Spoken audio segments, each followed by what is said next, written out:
এবার গীতা পাঠের আসর বসাবে তৃণমূল। রবিবার কলকাতার ব্রিগেডে গীতা পাঠ করেছিল বিজেপি।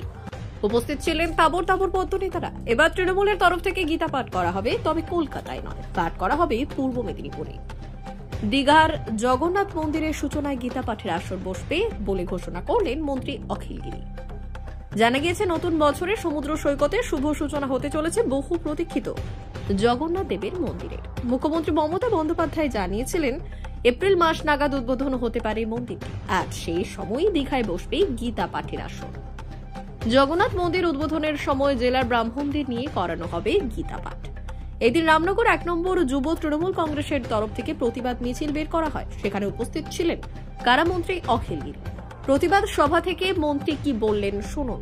জগন্নাথ মন্দির উদ্বোধনের সময় আপনি বললেন যে গীতা পাঠের আসর বসাবেন, কি বলবেন?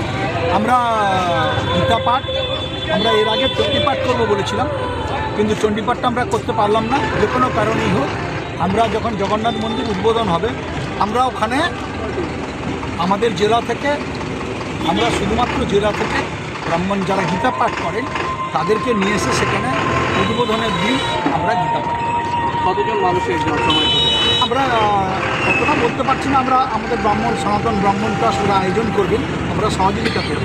তবে 10,000 আমরা 10,000 টার্গেট করি। এটা কি বিজেপির পাল্টা আয়োজন? মানে কোনো পাল্টা নয়।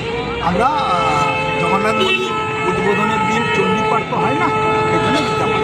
মন্দিরের প্রস্তুতি কতটুকু, কবে নাগাদ হতে পারে? দুরন্ত গতিতে কাজ চলছে, সেটা কাজ শেষ হলে কবে উদ্বোধন হবে মুখ্যমন্ত্রী জানেন। উদ্বোধনের দিন আমরা এটা